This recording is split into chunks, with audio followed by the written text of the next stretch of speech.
Hi friends, स्वागत to my YouTube channel. तो आज આપણે બનાવવા જઈ રહ્યા છીએ આલુ પરોઠા। તે ઉપરથી ક્રિસ્પી અને અંદરથી એકદમ પોચા, ખાવામાં મસ્ત લાગે એવા આલુ પરોઠા તૈયાર થઈ જાય છે। આપણે આ સરળ રીતથી આલુ પરોઠા વણતા ફાવે અને મસાલો પર બહાર ના નીકળે અને શેકતા પણ ફાવે તેવા એકદમ સરસ તૈયાર થાય। તો ચાલો હવે આપણે આલુ પરોઠા બનાવવાની રેસીપી જોઈ લઈએ। તેના માટે મેં અહીંયા ઘઉંનો લોટ લઈ લીધો છે 1 વાટકી અને તેમાં સ્વાદ અનુસાર મીઠું નાખી, ધાણા જીરું પાવડર નાખીશું, લાલ મરચું પાવડર નાખીશું, હળદર પાવડર નાખીશું અને થોડું આખું જીરું નાખીશું। થોડી લીલી મેથી અને લીલા ધાણા પણ નાખીશું। આપણા પરોઠા એકદમ પોચા બને તે માટે આપણે થોડું મોણ નાખીશું। હવે તેને આપણે એકદમ સરસ રીતે મિક્સ કરી લઈશું।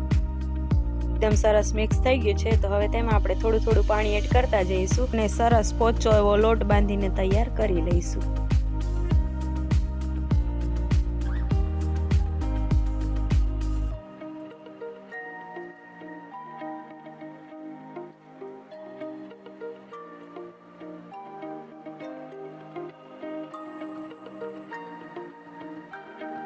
હવે આપણો લોટ બંધાઈ ગયો છે તો હવે તેને આપણે ઢાંકીને થોડીવાર માટે રેસ્ટ પર મૂકી દઈશું। મેં અહીંયા બાફેલા બટેકા લઈ લીધા છે તો હવે તેનો આપણે વઘાર કરી લઈશું। તેના માટે મેં અહીંયા તેલ ગરમ થવા મૂકી દીધું છે તો હવે તેલ આપણું ગરમ થઈ ગયું છે તો તેમાં આપણે રાઈ એડ કરીશું, થોડું જીરું એડ કરીશું અને થોડો હળદર પાવડર એડ કરીશું અને હવે તેમાં આપણે બધા બાફેલા બટેકા એડ કરી દઈશું। હવે તેને આપણે ધીમે ધીમે હલાવી લઈશું। હવે તેમાં આપણે લાલ મરચું પાવડર, ધાણા જીરું પાવડર અને થોડો ગરમ મસાલો એડ કરી દઈશું અને તેને એકદમ સરસ રીતે મિક્સ કરી લઈશું।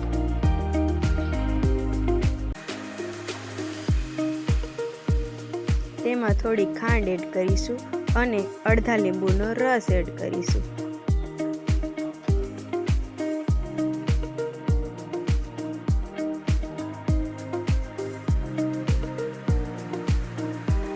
હવે આપણો આલુ પરોઠાનો મસાલો તૈયાર થઈ ગયો છે તો તેમાં થોડી ધાણા ભાજી એડ કરી દઈશું અને તેને સાઈડ પર મૂકી દઈશું। હવે આપણે પરાઠાનો લોટ લઈ મીડિયમ સાઈઝના ગુલ્લા બનાવી અને એકદમ સરસ રીતે મીડિયમ સાઈઝની પરોઠા વણી દઈશું।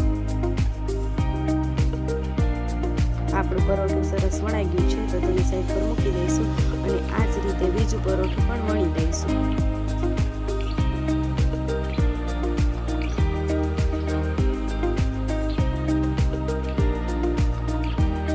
બીજું પરાઠું પણ વણાઈને તૈયાર થઈ ગયું છે તો હવે તેમાં આપણે બટેકાનો મસાલો છે એ પાથરી દઈશું।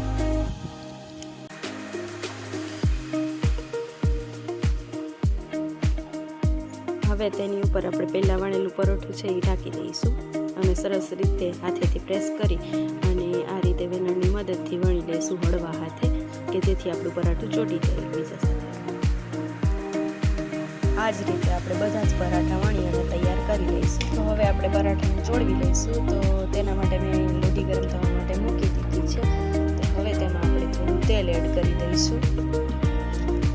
તેલ ગરમ થાય એટલે હવે આપણું પરાઠું આપણે શેકવા માટે મૂકી દઈશું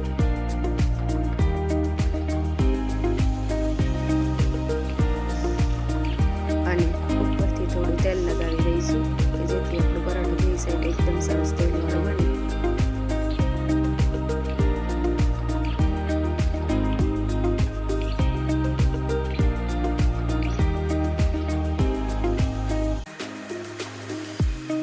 પરાઠું ગોલ્ડન બ્રાઉન એક સાઈડ થઈ ગયું છે તો તેને પલટાવી દઈશું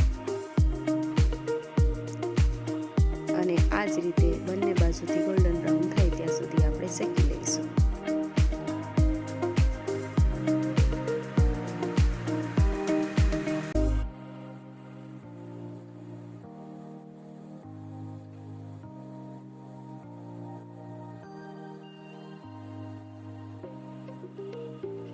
અને આવી જ રીતે આપણે બધા પરોઠા પણ શેકી લઈશું। તો આપણું પરોઠું હવે શેકાઈને તૈયાર થઈ ગયું છે। ફાટા તૂટ્યા વગર આ રીતે જો તમે પરોઠા બનાવશો તો એકદમ સરસ પરોઠા બનીને તૈયાર થઈ જશે। જો તમને અમારો આ વિડીયો ગમ્યો હોય તો વિડીયોને લાઇક કરો, ફ્રેન્ડ્સ અને ફેમિલી સાથે શેર કરો અને આવા નવા બીજા રેસીપી વિડીયો જોવા માટે મારી ચેનલને સબસ્ક્રાઈબ કરો। Thank you for watching.